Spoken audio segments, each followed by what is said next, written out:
I am Elisa Susan John, studying in Indian Educational School, Kuwait, grade 9, and is one of the trainers and the digital editor of our group. Hi everyone, I'm Meenakshi Sumesh and I'm of class 9A and I'll be acting as the social media manager and trainer of this group. Hello everyone, I am Gayatri Saju. I'm from grade 9 from Indian Educational School, Kuwait. I am the trainer and the representative to schools. The very first thing that we will be discussing is why this project. So in today's society, children face numerous dangers in the outside world. Students residing in Kuwait don't have much exposure to the harsh realities of the world and thus are unequipped to deal with the problems and hazards they might face later on in life.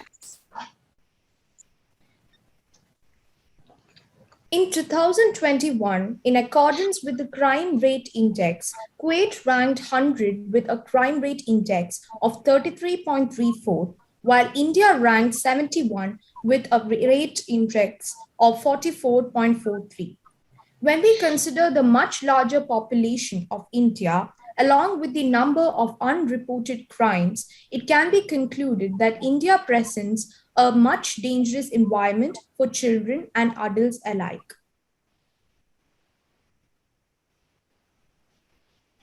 In addition, the crime rate in India per 1 lakh population has increased from 383.5 in 2018 to 385.5 in 2019.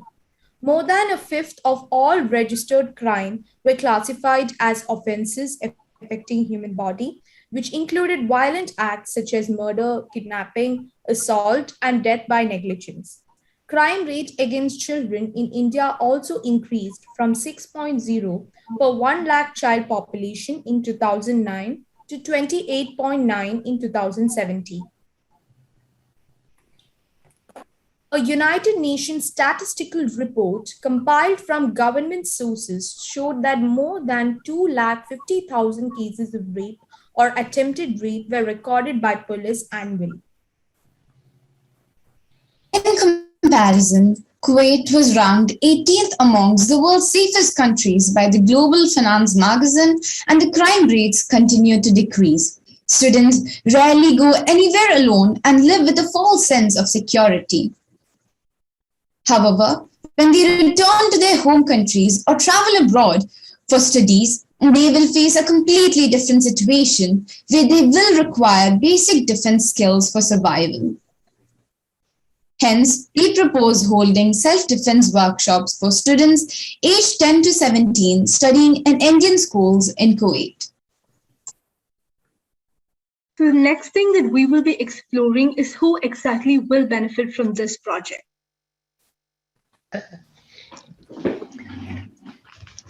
Children and teenagers will benefit from the self-defense workshops as it will help foster self-defense skills and the ability to protect themselves in dire situations.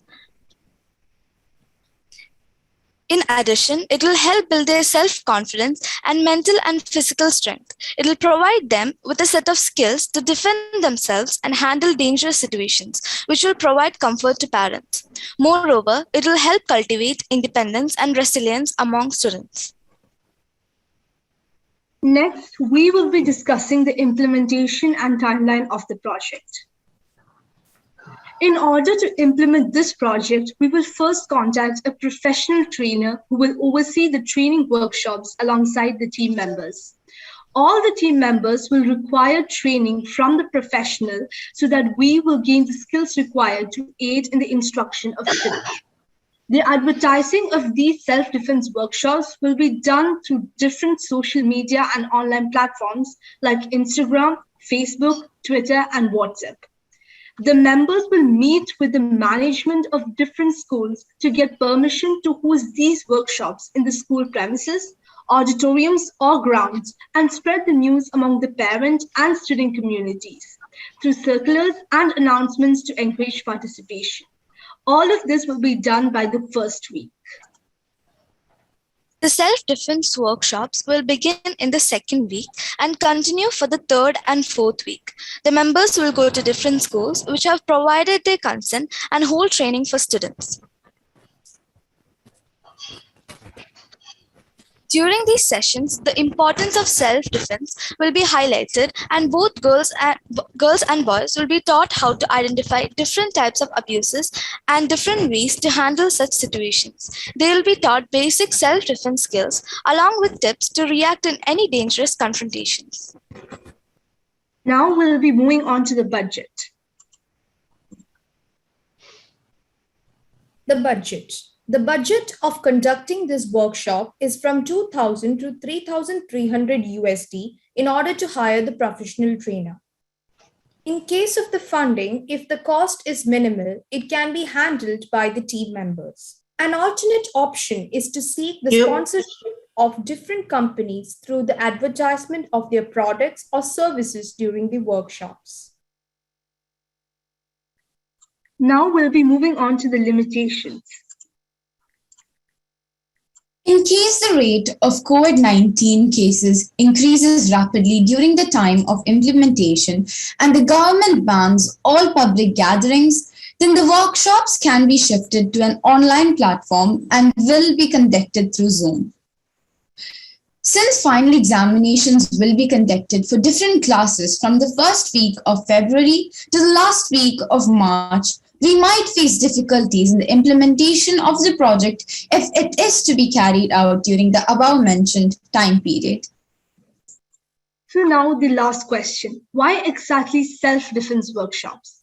We believe that self-defense workshops are a great way to cultivate independence, strength, and resilience among Indian students here in Kuwait and prepare them to face more dangerous situations in the world. If the project proves to be a success, it can be extended to the rest of the student community in Kuwait. Knowing how to handle a volatile situation could save more than one life, and our project paves the way of making the future of our society aware of one of the most basic life skills. As James Monroe once said, the right of self-defense never ceases. It is among the most sacred and alike necessary to nations and to individuals. Thank you. Hello, well done team. I think it's a wonderful project and self-defense is such an important part perhaps of perhaps training, and in school it's ideal. And I think that you know, the crimes against children and all of that, it's really good for students to feel like they are armed, but in a way that will help them if a situation were to arrive. Self-confidence, but also mental agility and all of that, and coordination.